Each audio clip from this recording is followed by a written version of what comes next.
Bonjour à tous et à toutes et bienvenue dans cette toute nouvelle vidéo WA7 TV. Aujourd'hui, nous allons approfondir un sujet déjà abordé à plusieurs reprises dans les précédentes vidéos de cette chaîne, c'est l'allocation d'actifs. C'est une étape très importante car elle va déterminer le niveau de rentabilité et de risque de la plupart de vos contrats financiers.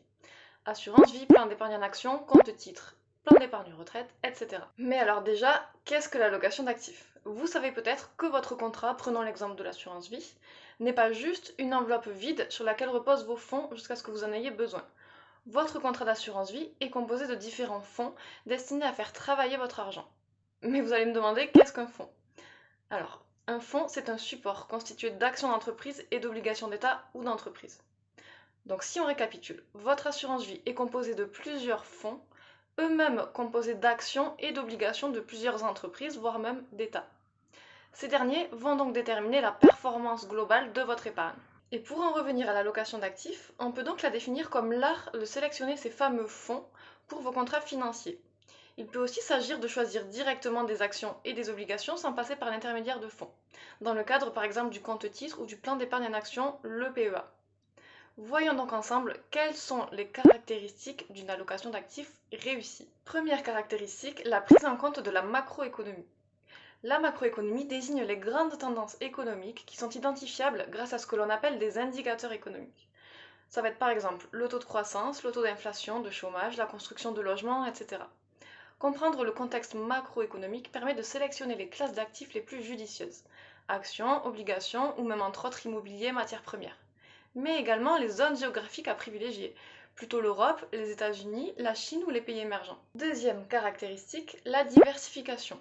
Nous allons aborder ici l'un des principes clés de la gestion de patrimoine. Ne pas mettre tous ses œufs dans le même panier est primordial. Cette diversification au sein de votre contrat peut s'opérer à plusieurs niveaux. Donc on l'a vu en termes de classes d'actifs, actions, obligations, immobilier, etc., de zones géographiques, mais aussi de secteurs d'activité et de maisons de gestion, puisqu'il en existe de nombreuses qui proposent de tels fonds. Troisième caractéristique, la maîtrise du niveau de risque. Il est effectivement possible de faire varier le niveau de risque de votre portefeuille, car chaque fonds est plus ou moins risqué. L'autorité des marchés financiers, l'AMF, a mis en place un indicateur de risque allant de 1, le plus sécuritaire, à 7, le plus risqué.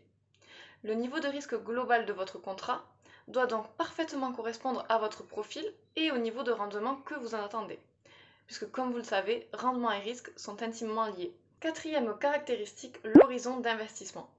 Il s'agit de la durée d'investissement souhaitée. Plus cette durée est longue, plus le risque est dilué. Votre allocation d'actifs sera donc complètement différente si votre horizon de placement est à long terme ou à court terme. Cinquième caractéristique, des arbitrages réguliers. Une fois que l'allocation d'actifs initiale de votre contrat a été déterminée, il ne s'agit pas de se reposer sur ses lauriers et de la conserver indéfiniment. Au contraire, il va falloir la retravailler régulièrement afin de l'adapter au contexte macroéconomique, à votre profil de risque et à votre horizon d'investissement qui peuvent très bien évoluer dans le temps. Voilà pour les 5 principales caractéristiques de l'allocation d'actifs. Mais attention, il ne s'agit pas juste de sélectionner de bons fonds indépendamment les uns des autres. C'est la combinaison et donc l'interaction entre ces fonds qui doit être maîtrisée. Par exemple, une stratégie très pertinente consiste à combiner des fonds décorrélés entre eux, c'est-à-dire qu'ils ne réagissent pas de la même manière au même moment, voire même antagonistes, qui réagissent de manière totalement opposée. Cela permet de diminuer le niveau de risque d'un portefeuille en limitant l'impact d'une éventuelle crise économique comme celle que nous vivons actuellement. C'est donc un travail de long terme qui demande des connaissances pointues et une expertise en matière financière. Et chez Wealth, nous savons de quoi nous parlons parce que c'est notre métier. Nous rencontrons très régulièrement les gérants des fonds qui nous paraissent les plus prometteurs afin d'échanger avec eux sur leurs stratégies actuelles et futures.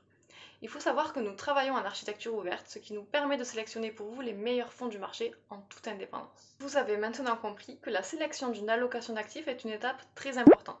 Elle va déterminer le niveau de rendement et de risque de votre portefeuille. Elle est aussi relativement complexe, car de nombreux paramètres doivent être pris en compte pour correspondre à la fois à votre profil de risque, à votre horizon d'investissement, à vos objectifs d'investissement, mais aussi au contexte général. Attention, il ne s'agit certainement pas uniquement de réaliser une bonne allocation lors de la souscription du contrat. Encore faut-il la suivre dans le temps et l'adapter en fonction de l'évolution des différents paramètres que nous venons juste de voir. Donc si vous aussi vous souhaitez bénéficier de nos conseils avisés pour optimiser votre épargne, rendez-vous sur notre site internet pour fixer votre consultation. Merci de votre attention et à très bientôt sur WA7 TV.